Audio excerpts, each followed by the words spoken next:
Oi pessoal, Marcelo Copelo, no Talk Wine de hoje o tema é contrabando de vinho. Ao meu lado, Luciano Barros, presidente do IDESF, que é o Instituto de Desenvolvimento Social e Econômico das Fronteiras, falei certo? IDESF. E vamos trazer números novos. Luciano, muito bem-vindo.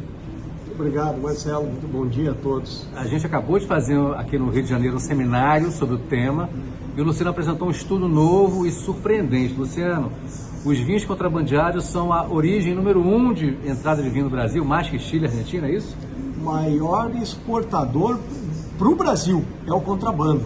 203 milhões de dólares estimado. Então é um volume gigantesco, bate o Chile com 166 milhões de dólares e bate a Argentina, que é o segundo. Temos um desafio gigante pela frente. Lembrando que esse valor é o valor na origem, ou seja, se você multiplicar pelo valor que o vinho é vendido aqui, falamos de R$1 bilhão, tá? Então é muita coisa, muita coisa. E Luciano, como é que você chegou a esses números? É uma estimativa do Ministério Público Federal que se apreende apenas 5% de todo produto que serve que a Força de Segurança, Receita Federal, histórico. 5%. E nós temos em apreensões pela Receita Federal 63 milhões de reais em apreensão. Isso dá 10, quase 11 milhões de dólares, 5%. Por ano isso, né? Por ano. 5% apenas se nós extrapolarmos 200 milhões de dólares em contrabando de vinhos. Eu ia dizer um palavrão aqui, mas não vou não, porque isso é surpreendente. Mas, e você falou que também há envolvimento com tráfico de armas e drogas, de alguma forma estão conectados, é isso? As facções criminosas, elas olham para tudo aquilo que dá dinheiro. O Adam Smith já denunciava isso lá em 1770, não é pela benevolência do padeiro que tem pãozinho quente em casa, eles usam a mesma lógica. Então as facções vão em cima daquilo que dá dinheiro. O vinho dá muito dinheiro, está provado. E então eles recheiam o cardápio dessas facções. Você me disse que já há, assim, isso é comprovado, já há processos legais de apreensões de vinho na mão de facções, é isso? Existem, inclusive, processos judiciais dentro da província de Misiones, na Argentina, ligando grupos criminosos como o PCC ao contrabando de vinhos. Ou seja, gente, vocês tomem cuidado ao comprar vinhos. Primeiro pode vir uma falsificação. O vinho contrabandeado às vezes é um vinho original que simplesmente não pagou imposto, mas às vezes é falso, o líquido ali dentro é falso. Então pode fazer mal à sua saúde, tá? Cuidado duas vezes, um com a sua saúde e dois com a ilegalidade. Você está financiando o tráfico de armas e drogas. E Luciano, outros números surpreendentes? Esses vinhos entram por onde?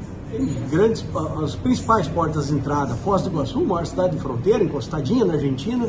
Uma outra porta de entrada surpreendente e que é nova é a rota Dionísio Cerqueira, que faz também fronteira com a Argentina, uma fronteira praticamente seca, só um arroiozinho separa.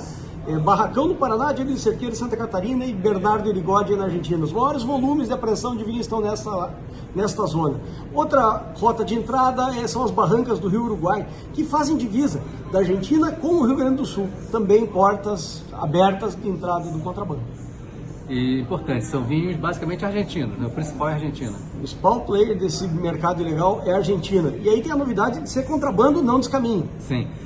Até agora, até hoje, foi divulgado isso agora, a gente chamava esse comércio ilegal de vinhos de descaminho. Hoje pode chamar de contrabando. Explica pra gente, por favor.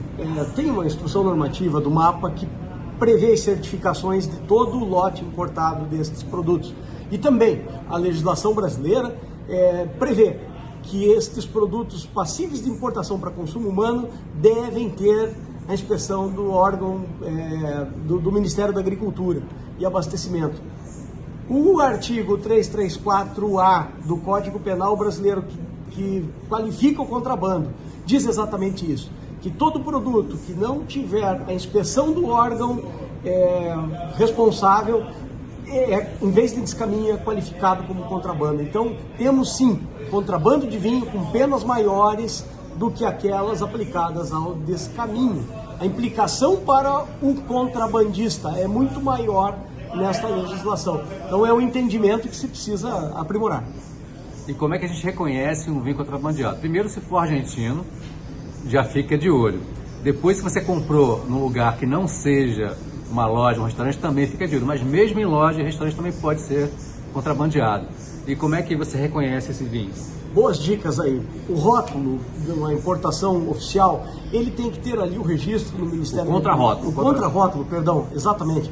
Tem que ter todo o registro no Ministério da Agricultura, o número desse registro, quem é o importador, qual é o endereço desse importador, o CNPJ desse importador, os mais antigos, o CGC do importador, como eu já vi em vinhos.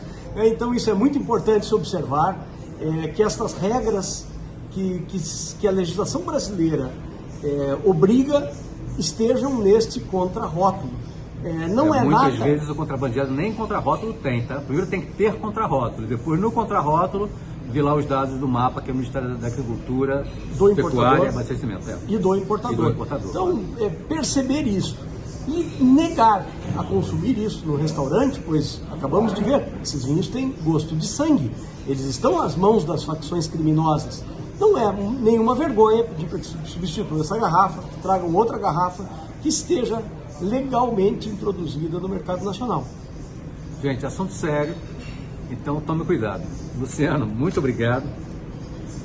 Eu é que agradeço. Prazer ter você aqui. Vamos divulgar esses números, hein? Obrigado, gente. Até semana que vem. Até semana que vem.